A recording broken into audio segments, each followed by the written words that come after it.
अब बात करते हैं भारत के आसमान में ज्वालामुखी की राख से फैल रहे प्रदूषण की।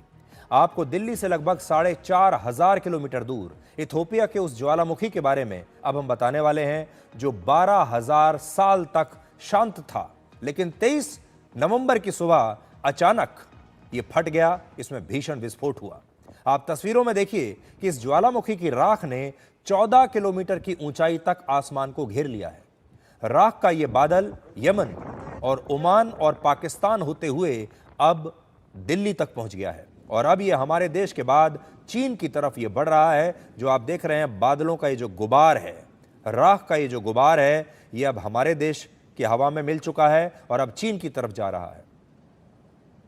हम आपको आज बताने वाले हैं कि इस राख का भारत पर क्या असर पड़ेगा, लेकिन सबसे बड़ा सवाल यह है कि 12,000 साल के बाद यह ज्वालामुखी फटा क्यों। तो सबसे पहले आप मानचित्र में देखिए यह ज्वालामुखी कहां पर है। यह है इथोपिया के अफार इलाके में।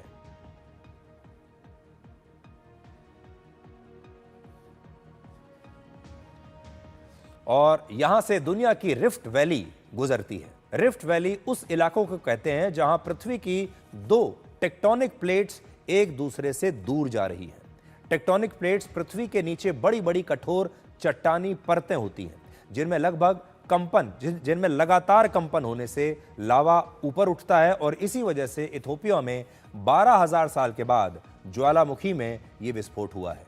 अच्छी बात यह है कि इस ज्वालामुखी के फटने से अब तक कोई बड़ा नुकसान नहीं हुआ, लेकिन इससे निकले राख के बादल अब हवाई जहाज के लिए, हवाई सफर के लिए एक बड़ी चुनौती बन रहे हैं।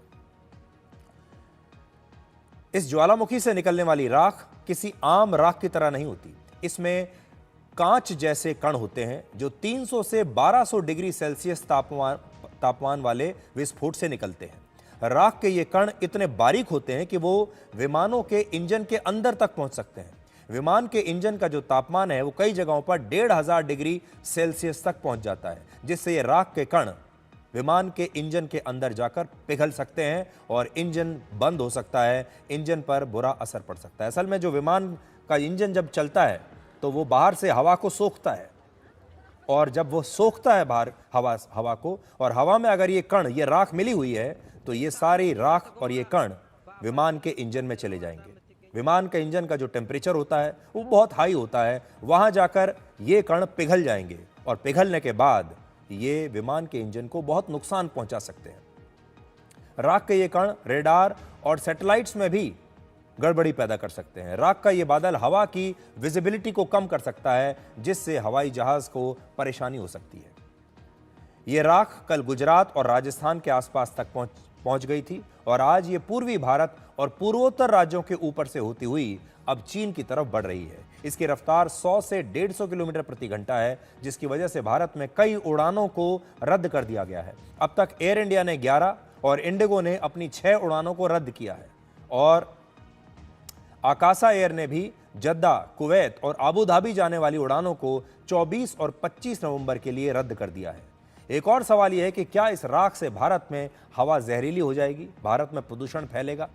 मौसम विभाग के मुताबिक राख के कण वायुमंडल के ऊपरी हिस्से में जमीन से करीब 8.5 किलोमीटर से 14 किलोमीटर की ऊंचाई पर है, जिसकी वजह से दिल्ली की एयर क्वालिटी पर इसका असर पड़ने की संभावना बहुत कम है। दिल्ली और आसपास के जो इलाके हैं, या जो आप कह लीजिए उत्तर भारत के इलाके हैं, तो प्रदूषण पर इसका कोई असर नहीं पड़ेगा। हवाई सफर पर असर पड़ सकता था, जिसकी वजह से कुछ फ्लाइट्स को अभी रद्द किया गया है। इससे ज्यादा आपके जीवन पर इसका असर नहीं पड़ेगा। छोटा सा ब्रेक ले रहे हैं और ब्रेक के बाद आपको भारत और इथोपिया के ऐतिहासिक संबंधों के बारे में कुछ बड़ी दिलचस्प जानकारी हम देंगे।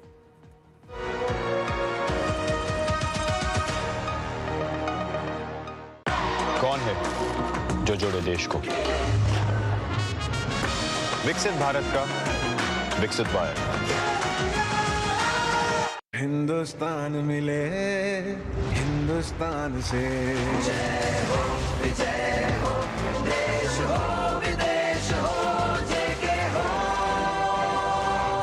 देश का टायर जेके टायर। बच्चों को सर्टिफिकेट मिले तो कितना अच्छा लगता है ना। और अगर आपके आटे को भी मिले तो गेहूं की क्वालिटी, आटे की शुद्धता, रोटी की सॉफ्टनेस के लिए सर्टिफिकेट अगर होता तो, है ना। आशीर्वाद आटा का क्वालिटी सर्टिफिकेट। पैक स्कैन करो, खुद चेक करो। आशीर्वाद आटा, क्वालिटी का वादा, लिख के ले लो। गोल्डी मसाले के 100 ग्राम के स्पेशल पैक्स में फ्रेशनेस लॉक है। ऐसे गोल्डी मसाले जहां जाएं रिश्ते बनाएं। कौन है जो जोड़े देश को? विकसित भारत का विकसित भारत।